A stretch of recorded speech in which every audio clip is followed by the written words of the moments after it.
ಕಾಂಗ್ರೆಸ್ ಸಮಿತಿಯ ಅಧ್ಯಕ್ಷರು ಮತ್ತು ನನ್ನ ಗೆಳೆಯರಾದಂಥ ವಿಜಯ್ ಕುಮಾರ್ ಅವರೇ, ಹಿರಿಯರು ಮತ್ತು ವಿಧಾನ ಪರಿಷತ್ ಸದಸ್ಯರಾದಂಥ ಶ್ರೀಯುತ ಡಾಕ್ಟರ್ ತಿಮ್ಮಯ್ಯ ಅವರೇ, ನಗರ ಘಟಕದ ಅಧ್ಯಕ್ಷರಾದಂತಹ ಶ್ರೀಯುತ ಮೂರ್ತಿ ಅವರೇ, ನನಗೆ 2-3 ಕಾರ್ಯಕ್ರಮಕ್ಕೆ ಕರೆದಿದ್ರು. ನನಗೆ ಅಡಕು ಮುಖ್ಯಮಂತ್ರಿಗಳ ಮಾಧ್ಯಮ ಸಲಹೆಗಾರನಾಗಿ ಪಾರ್ಟಿ ಕಚೇರಿಗೆ ಹೆಂಗಪ್ಪ ಬರೋದು ಅಂತ 2-3 ಕಾರ್ಯಕ್ರಮಕ್ಕೆ ತಪ್ಪಿಸ್ಕೊಂಡಿದ್ದೆ. ಬಟ್ ಈಗ ನಾನು ಫ್ರೀ ಬರ್ಡ್ ಆಗಿರೋದ್ರಿಂದ ಈ ಕಾರ್ಯಕ್ರಮಕ್ಕೆ ಬರಬೇಕಾಯ್ತು. ಆಮೇಲೆ ವಿಜಯ್ ಕುಮಾರ್ ಅವರು ಹೇಳಿದ್ರು, ಫೋನ್ ಮಾಡಿ ರಮೇಶ್ ಕುಮಾರ್ ಸಾಹೇಬರು ಬರ್ತಾ ಇದ್ದಾರೆ ಅಂತ. ಸ್ವಲ್ಪ ಎದೆ ಹೊಡ್ಕೊಳಕ್ಕೆ ಸ್ಟಾರ್ಟ್ ಆಯಿತು. ಅವ್ರು ಅಷ್ಟೊಂದು ಘಟಾನುಘಟಿಗಳು ಅವ್ರ ಮುಂದೆ ನಿಂತು ನಾನು ಹೆಂಗಪ್ಪ ಭಾಷಣ ಮಾಡೋದು ಅಂತ. ಏನೋ ನನಗೆ ಗೊತ್ತಿದ್ದು 4 ಮಾತು ಹೇಳ್ತೀನಿ ಸರ್. ನಾನು ದಯವಿಟ್ಟು ಏನಾದರೂ ತಪ್ಪಾದರೆ ತಿದ್ದಬೇಕು ಅಂತೇಳಿ ಇಷ್ಟಪಡ್ತೇನೆ. ಯಾಕೆ ಅಂತಂದರೆ ತಮ್ಮ ಅದ್ಭುತವಾದ ಭಾಷಣದಲ್ಲಿ ಅದು ಏನು ಗುಡುಗು ಸಿಡಿಲು ಮಿಂಚು ಎಲ್ಲ ಮಹಾನ್. ನಾನು ನೋಡಿದಂಥ ರಮೇಶ್ ಕುಮಾರ್ ಅವರು 30 ವರ್ಷಗಳಿಂದ ಒಬ್ಬ ಪತ್ರಕರ್ತನಾಗಿ ಕೋಲಾರದಲ್ಲಿ ಅವಾಗಿನ್ನೂ ಬಹಳ ಸಿಟ್ಟು, ಅವ್ರಿಗೆ ಸಿಟ್ಟು ಸಿಡುಕು ಎಲ್ಲ ಇತ್ತು. ಆದರೆ ಈಗ ಅವರು ಅತ್ಯಂತ ಸಾಫ್ಟ್ ಆಗಿಬಿಟ್ಟಿದ್ದಾರೆ. ಬೆಳಗ್ಗೆ ಕಾರಲ್ಲಿ ಬರಬೇಕಾದ್ರೆ ನಾವು ಅವರು ಮಾತಾಡ್ಕೊಂಡು ಬಂದ್ವಿ, ಇವತ್ತಿನ ರಾಜಕಾರಣ ಏನಾಗಿದೆ, ಇವತ್ತಿನ ರಾಜಕಾರಣಿಗಳು ಏನಾಗಿದ್ದಾರೆ ಅಂತ. ನಿಜಕ್ಕೂ ಕೂಡ ಸಾರ್ ಜೊತೆ ಬರುವಂಥ ಅವಕಾಶವನ್ನು ಮಾಡಿಕೊಟ್ಟಿದ್ದಕ್ಕಾಗಿ ನಾನು ವಿಜಯ್ ಕುಮಾರ್ ಅವರಿಗೆ ಮತ್ತು ಮೂರ್ತಿಗಳಿಗೆ ವಿಶೇಷವಾದಂಥ ಅಭಿನಂದನೆಗಳನ್ನು ಸಲ್ಲಿಸಲಿಕ್ಕೆ ಇಷ್ಟಪಡ್ತೇನೆ. ಉಳಿದಂತೆ ಸಾಹೇಬರ ಬಗ್ಗೆ ನನಗಿಂತ ನಿಮಗೆ ಎಲ್ಲರಿಗೂ ಚೆನ್ನಾಗಿ ಗೊತ್ತು. ಯಾಕೆ ಅಂತಂದರೆ 30-40 ವರ್ಷಗಳ ಕಾಲ ಸಾಹೇಬರು ಮೈಸೂರಂದೇ ಪ್ರೀತಿ. ಯಾಕೆ ಅಂತಂದರೆ ಪಕ್ಕದ ಸಿದ್ದರಾಮನುಂಡಿ ಅವರು ನನಗಿಂತ ಹೆಚ್ಚಾಗಿ ನೀವು ಸಾಹೇಬರನ್ನ ಬಹಳ ಹತ್ತಿರದಿಂದ ಗಮನಿಸಿದ್ರಿ. ಕಳೆದ 15 ವರ್ಷಗಳಲ್ಲಿ ಸಾಹೇಬರ ಜೊತೆ ನಾನಿದ್ದೆ. ಅದು ನನ್ನ ಜೀವನದ ಅತ್ಯಂತ ಒಂದು ಅಮೂಲ್ಯವಾದ ಗಳಿಗೆ ಮತ್ತು ಅದು ನನ್ನ ಜೀವನದಲ್ಲಿ ಸಿಕ್ಕಂತ ಒಂದು ದೊಡ್ಡ ಭಾಗ್ಯ ಅಂತ. ಮಹಾನ್ ನಾಯಕರ ಜೊತೆ ಕೆಲಸ ಮಾಡುವಂಥದ್ದು ನನಗೆ ಸಿಕ್ಕಂತ ಭಾಗ್ಯ ಅಂತ ನಾನು ಸಂದರ್ಭ ಹೇಳಕ್ಕೆ ಇಷ್ಟಪಡ್ತೇನೆ. 2013ರಲ್ಲಿ ಸಾಹೇಬರ ಮುಖ್ಯಮಂತ್ರಿಗಳಾಗಿ 1-2 ತಿಂಗಳಾಗಿತ್ತು. ನಾನು ಕನ್ನಡಪ್ರಭ ದಿನಪತ್ರಿಕೆಯಲ್ಲಿ ಚೀಫ್ ರಿಪೋರ್ಟರ್ ಕೆಲಸ ಮಾಡ್ತಾ ಇದ್ದೆ. ಒಂದಿನ ನಮ್ಮ ಮಾಜಿ ಮೇಯರ್ ರಾಮಚಂದ್ರಪ್ಪ ಅವರು ಫೋನ್ ಮಾಡಿದ್ರು, ಸಿದ್ದರಾಮಯ್ಯ ಸಾಹೇಬರು ಕರೀತಾ ಇದ್ದಾರೆ, ಬರ್ಬೇಕಂತ ಅರ್ಜೆಂಟು ಕಾವೇರಿ ಮನೆಗೆ ಅಂತಂದ್ರು. ನನಗೆ ಸ್ವಲ್ಪ ತಲೆ ಬಿಸಿ ಆಯಿತು. ನನಗೆ ಯಾಕೆ ಕರೀತಾರೆ ಸಾಹೇಬರು ಅದು ಇಷ್ಟೊತ್ತಲ್ಲಿ ಅಂತ. ಆಮೇಲೆ ಹೋದೆ, ಸಾಹೇಬರು ಮನೆಯಲ್ಲಿ ಕೂತಿದ್ರು. ನೋಡಪ್ಪ, ನಾಳೆಯಿಂದ ಬಂದು ನೀನು ಮೀಡಿಯಾ ಕೆಲಸ ಇಲ್ಲ ನೋಡ್ಕೋಬೇಕು ಅಂತ. ಸರ್ ಹೆಂಗೆ ಸರ್, ನಾನು ಕನ್ನಡಪ್ರಭದಲ್ಲಿ ಕೆಲಸದಲ್ಲಿ ಇದ್ದೀನಿ, ಇಲ್ಲಿ ಬಂದು ಕೆಲಸ ಮಾಡಿದೆ, ಕೆಲಸ ಬಿಟ್ಬಿಟ್ಟು ಬರಾಯ ಅಂತಂದ್ರು.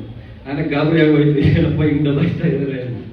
ಸರಿ, ನಮ್ಮ ಆಫೀಸ್ಗೆ ಹೋದ್ರೆ ನಮ್ಮ ಎಡಿಟರ್ ವಿಶ್ವೇಶ್ವರ ಭಟ್ರಿಗೆ ಹೇಳಿದೆ, ಹೋಗಪ್ಪ ಒಬ್ಬ ಮುಖ್ಯಮಂತ್ರಿ ಕರೀತಾ ಇದ್ದಾರೆ ಅಂತಂದ್ರೆ ಏನು ಹೋಗ್ಬೇಕು. ಆಮೇಲೆ ನನ್ನ ಗೆಳೆಯರು ಸಿಕ್ಕರು. ನಾನು ಹಿಂಗೆ ಸಿದ್ದರಾಮಯ್ಯ ಸಾಹೇಬ್ರ ಹತ್ರ ಮೀಡಿಯಾ ಕೋಆರ್ಡಿನೇಟರ್ ಹೋಗ್ತಾ ಇದ್ದೀನಿ ಅಂತ. ನಿನ್ಗೆ ತಲೆಗಿಲಿ ಕೆಟ್ಟಿದ್ಯಾ ಅಂತಂದು. ಯಾಕೆ ಅಂತಂದೆ. ಮೊದಲೇ ಅವರಿಗೆ ಭಯಂಕರ ಸಿಟ್ಟು, ಮರಾಯ ನೀನು ಹೋಗಿ ಯಾಕೆ ಸಿಕ್ಕಾಕೋತೀಯ ಅಂತ. ನಾನು ಎದುರ್ಕೊಂಡ್ಬಿಟ್ಟೆ ನಿಜವಾಗ್ಲೂ. ಆದರೂ ಆಗಿದ್ದಾಗಲಿ ಅಂತೇಳಿ ಫಸ್ಟ್ ಡೇ ಕಾವೇರಿಗೆ ಹೋದೆ. ಸರ್ ಇವತ್ತಿಂದ ಕೆಲಸ ಸ್ಟಾರ್ಟ್ ಮಾಡ್ತೀನಿ ಅಂತಂದೆ.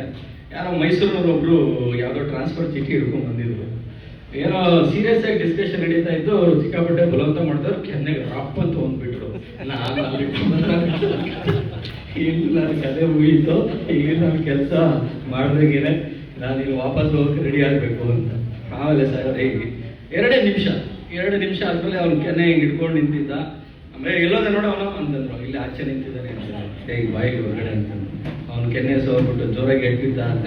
ಇಲ್ಲ ಬಿಡಿ ಜೈ, ಏನು ಹೇಳ್ಬಿದ್ದಿಲ್ಲ ಕೊಡು ಚೀಟಿ ಅಂತ. ಅಲ್ಲೇ ಆರ್ಡರ್ ಆಗೋಯ್ತು.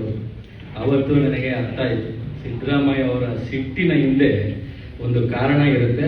ಆ ಕಾರಣದ ಹಿಂದೆ ರಮೇಶ್ ಕುಮಾರ್ ಸಾಹೇಬರು ಹೇಳಿದಂಗೆ ಒಂದು ಶ್ರಮಿಕ ವರ್ಗ ಇರುತ್ತೆ, ಒಂದು ನೊಂದವರು ಇರ್ತಾರೆ ಅಂತ. ಹೀಗಾಗಿ ಈ 14 ವರ್ಷಗಳ ಅವಧಿನಲ್ಲಿ ಅವರ ಜೊತೆ ಕಳೆದಂತಹ ಕ್ಷಣಗಳಿದೆಯಲ್ಲ, ನಿಜಕ್ಕೂ ಕೂಡ ಬಹಳ ಅದ್ಭುತವಾದದ್ದು. ಅದರ ಬಗ್ಗೆ ನಾನು ಒಂದು ಪುಸ್ತಕವನ್ನು ಕೂಡ ಬರೀತಾ ಇದ್ದೀನಿ. ನಿಮ್ಮೆಲ್ಲರ ಸಮ್ಮುಖದಲ್ಲಿ ಆ ಪುಸ್ತಕವನ್ನು ಕೂಡ ನಾನು ಬಿಡುಗಡೆ ಮಾಡೋದಿಲ್ಲ ಅಂತ ನನ್ನ ಸಂದರ್ಭಕ್ಕೆ ಇಷ್ಟಪಡ್ತೇನೆ. ನಾವು ಬಹುತೇಕ ರಾಜಕಾರಣಿಗಳನ್ನು ನೋಡ್ತೀವಿ, ಹೃದಯ ವೈಶಾಲ್ಯತೆ ಅನ್ನೋದು ಬಹಳ ಕಡಿಮೆ. ಆದರೆ ನಾನು ಸಿದ್ದರಾಮಯ್ಯ ಸಾಹೇಬರಲ್ಲಿ ಕಂಡಂಥ ಹೃದಯ ವೈಶಾಲ್ಯತೆಯನ್ನು ಯಾರಲ್ಲೂ ಕೂಡ ನಾನು ಕಂಡಿಲ್ಲ. ಆದರೆ ಅವರ ಹೃದಯ ವೈಶಾಲ್ಯತೆಯಲ್ಲಿ ಯಾರಪ್ಪ ಜಾಗ ಪಡೆದಿದ್ರು ಅಂತಂದರೆ ಯಾರೋ ರಿಯಲ್ ಎಸ್ಟೇಟ್ನವರೋ ವ್ಯಾಪಾರಿಗಳು ಶ್ರೀಮಂತರು ಅಲ್ಲ. ಅವರ ಹೃದಯದಲ್ಲಿ ಜಾಗ ಇವತ್ತಿಗೆ ಯಾರಿದ್ದಾರೆ ಅಂತಂದರೆ ಅದೇ ಶ್ರಮಿಕ ವರ್ಗದವರಿದ್ದಾರೆ, ಅದೇ ನೊಂದವರಿದ್ದಾರೆ, ಅದೇ ರೈತ ವರ್ಗದವರಿದ್ದಾರೆ. ಅಂಥವರಿಗೆ ತಮ್ಮ ಹೃದಯದಲ್ಲಿ ಜಾಗವನ್ನು ಮಾಡಿಕೊಟ್ಟವರು ಸನ್ಮಾನ್ಯ ಸಿದ್ದರಾಮಯ್ಯ ಸಾಹೇಬರು ಅಂತ. 2018ರಲ್ಲಿ ಅವರು ಮುಖ್ಯಮಂತ್ರಿ ಸ್ಥಾನದಿಂದ ಕೆಳಗಡೆ ಇಳಿದ್ರು. ನಾನು ಅವತ್ತು ನನಗೆ ಕರೆದು ಹೇಳಿದ್ರು, ನೋಡಪ್ಪ ನನ್ನ ಅಧಿಕಾರವಾಯಿತು, ನೀನೇನು ಮಾಡ್ತೀಯ ವಾಪಸ್ ಮೀಡಿಯಾ ಕೊಟ್ಟೋಗು ಅಂತ.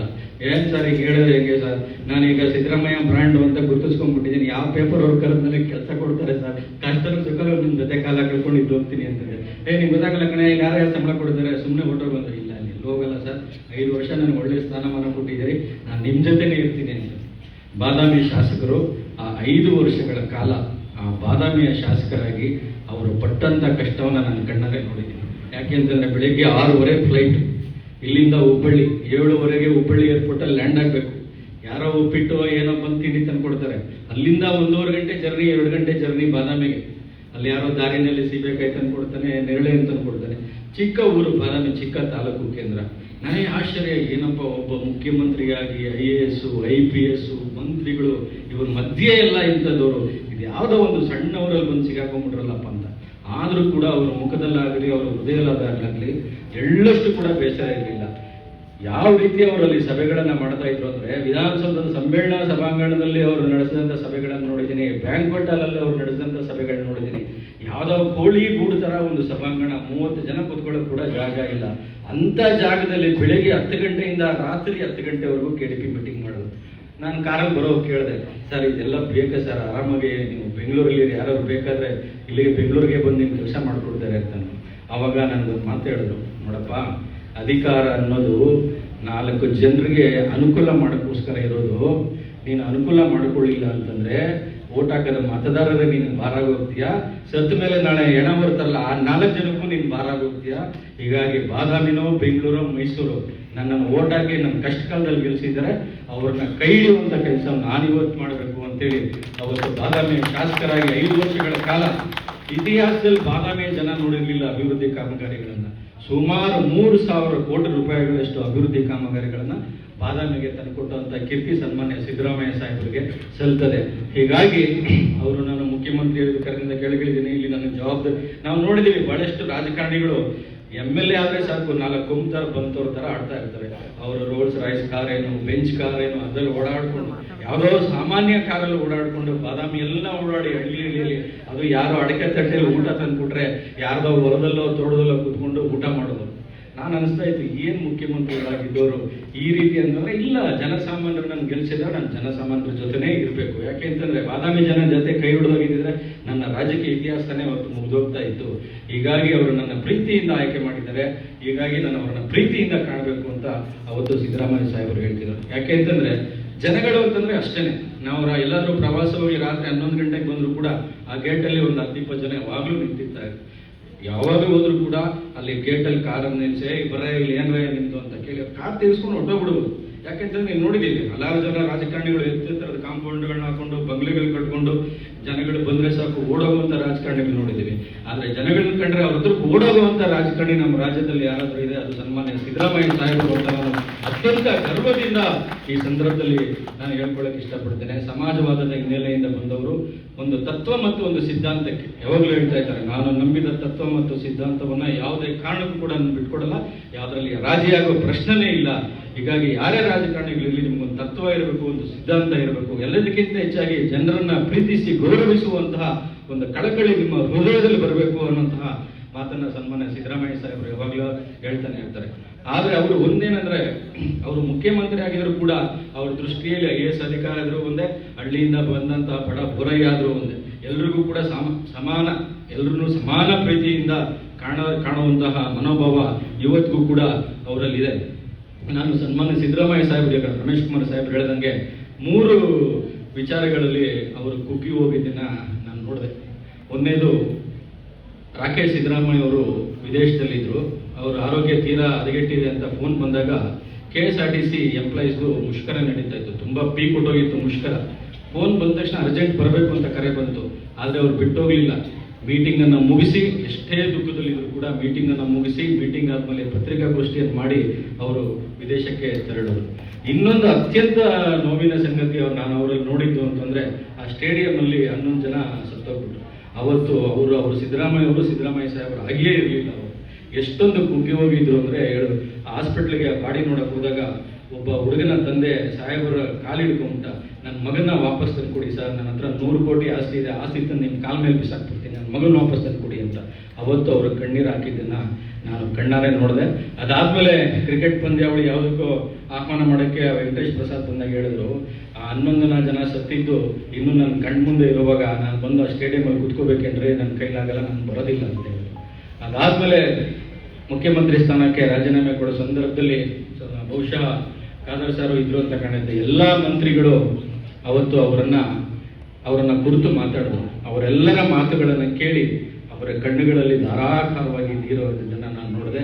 ಈ 3 ಸಂದರ್ಭಗಳನ್ನು ಹೊರತುಪಡಿಸಿದ್ರೆ ಸಿದ್ದರಾಮಯ್ಯ ಅವರ ಗಟ್ಟಿತನ ಯಾವತ್ತೂ ಕೂಡ ಮೆತ್ತಗಾಗಲೇ ಇಲ್ಲ. ಇವತ್ತು 79 ವರ್ಷ ಆಗಿರ್ಬೋದು, ಆದರೂ ಕೂಡ ಅದೇ ಗಟ್ಟಿತನ, ಅದೇ ಗ್ರಾಮೀಣ ಸೊಗಡು, ಅದೇ ಧೈರ್ಯ, ಅದೇ ದಾರ್ಷ್ಟ್ಯ ಇವತ್ತು ಅವರಲ್ಲಿದೆ. ಇದಕ್ಕೆ ಕಾರಣ ನೀವೆಲ್ಲರ ಆಶೀರ್ವಾದ ಮತ್ತು ನಿಮ್ಮೆಲ್ಲರ ಶ್ರೀರಕ್ಷೆ ಮತ್ತು ಸನ್ಮಾನ್ಯ ರಮೇಶ್ ಕುಮಾರ್ ಸಾಹೇಬರು ಅಂತ ಒಡನಾಟ. ಇದಕ್ಕೆಲ್ಲ ಕಾರಣ ಧೈರ್ಯವಾಗಿ ಹೇಳ್ಬಿಡ್ತಾರೆ. ಯಾರಾದರೂ ಅಷ್ಟೇ ಕಳೆದ 1 ತಿಂಗಳಲ್ಲಿ ನಡೆದಂಥ ಎಪಿಸೋಡ್ ನೋಡಿದ್ರೆ ನಮಗೆ ಮಂತ್ರಿ ಸ್ಥಾನ ಕೊಡಿಸಿ ಸರ್, ಮಂತ್ರಿ ಸ್ಥಾನ ಕೊಡಿಸಿ ಸರ್ ಅಂತಂದ್ರೆ ಧೈರ್ಯವಾಗಿ ಸಿದ್ದರಾಮಯ್ಯ ಸಾಹೇಬ್ ಹತ್ರ ಏನಂತಂದ್ರೆ ರಹಸ್ಯ ನಿಲ್ಲೋದೇ ಇಲ್ಲ. ಯಾರಿಗೂ ಹೇಳ್ಬೇಡಿ ಅಂತಂದ್ರೆ ಒಂದು 10 ಜನಕ್ಕಾದ್ರೂ ಹೇಳಿರ್ತಾರೆ.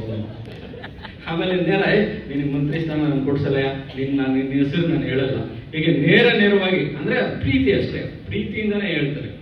ಹೀಗಾಗಿ ಅವರಲ್ಲಿ ಕಂಡಂತ ವಿಶೇಷ ಗುಣಗಳು ಹಲವಾರು ಇದಾವೆ.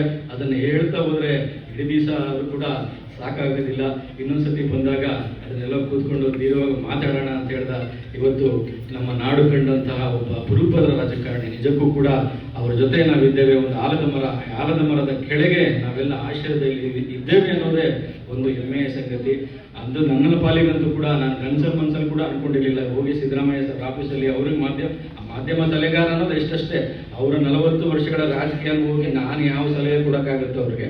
ಅದೊಂದು ಹೆಸರಿಗಷ್ಟೇ. ಎಲ್ಲೋ ಕೋಲಾರದ ಒಂದು ಕುರುಗುಪೇಟೆ ಅಂತ ಒಂದು ಸಣ್ಣ ಬಡಾವಣೆಯಲ್ಲಿ ಬರ್ಕೊಂಡು ಪೇಪರ್ ಹಾಕೊಂಡು ಮನೆಗೆ ಇದ್ದವನ್ನ ಕರ್ಕೊಂಬಂದು ವಿಧಾನಸೌಧದಲ್ಲಿ ಕೂರಿಸಿ ಒಂದು ಅತ್ಯುತ್ತಮವಾದಂಥ ಒಂದು ಸ್ಥಾನವನ್ನು ಕೊಟ್ಟು ಜೊತೆ ಕ್ಯಾಬಿನೆಟ್ ರ್ಯಾಂಕ್ ಕೊಟ್ಟಂತ ಸಿದ್ದರಾಮಯ್ಯ ಸಾಹೇಬರಿಗೆ ಹುಟ್ಟುಹಬ್ಬದ ಸಂದರ್ಭದಲ್ಲಿ ವಿಶೇಷವಾದಂಥ ನನ್ನ ಕೃತಜ್ಞತೆಗಳನ್ನು ಸಲ್ಲಿಸ್ತೇನೆ. ನಿಮ್ಮೆಲ್ಲರ ಪ್ರೀತಿ ಆರೈಕೆ. ನಿಜವಾಗ್ಲೂ ಕೂಡ ಇವಾಗ ಹೊಸ ಅಧ್ಯಾಯ ಸ್ಟಾರ್ಟ್ ಆಗಿದೆ. ರಮೇಶ್ ಕುಮಾರ್ ಸರ್ ಹೇಳಿದಂಗೆ ಒಂದು ಹೊಸ ಅಧ್ಯಾಯಕ್ಕೆ ಮುನ್ನುಡಿ ಬರೆಯುವಂತಹ ಕಾಲ ಈಗ ಬಂದಿದೆ. ಈ ಸಂದರ್ಭದಲ್ಲಿ ನೀವೆಲ್ಲರೂ ಕೂಡ ಸಿದ್ದರಾಮಯ್ಯ ಸಾಹೇಬರ ಜೊತೆಗೆ ಗಟ್ಟಿಯಾಗಿ ನಿಲ್ಲಬೇಕು. ನಿಮ್ಮ ಪ್ರೀತಿ ಮತ್ತು ವಿಶ್ವಾಸ ಸದಾಕಾಲ ಅವರಿಗೆ ನೆರಳಿನಂತೆ ಇರಬೇಕು ಅಂತ ನಿಮ್ಮೆಲ್ಲರಲ್ಲೂ ಕೂಡ ನಾನು ಮನವಿಯನ್ನು ಮಾಡ್ತಾ ಈ ಕಾರ್ಯಕ್ರಮಕ್ಕೆ ನನ್ನನ್ನು ಅತ್ಯಂತ ಪ್ರೀತಿಯಿಂದ ಬರಮಾಡಿಕೊಂಡಿದ್ದಕ್ಕಾಗಿ ಸನ್ಮಾನ್ಯ ವಿಜಯ್ ಕುಮಾರ್ ಅವರಿಗೆ, ಮೂರ್ತಿ ಅವರಿಗೆ, ಮತ್ತು ಮೈಸೂರು ಜಿಲ್ಲಾ ಗ್ರಾಮಾಂತರ ಕಾಂಗ್ರೆಸ್ ಸಮಿತಿ ಮತ್ತು ನಗರ ಸಮಿತಿಯ ಎಲ್ಲ ಪದಾಧಿಕಾರಿಗಳಿಗೆ ಮತ್ತು ನೆರೆದಿರುವ ನಿಮ್ಮೆಲ್ಲರಿಗೂ ಕೂಡ ಧನ್ಯವಾದಗಳನ್ನು ತಿಳಿಸಿ ನಾನು ಮಾತು ಮುಗಿಸ್ತೇನೆ. ನಮಸ್ಕಾರ.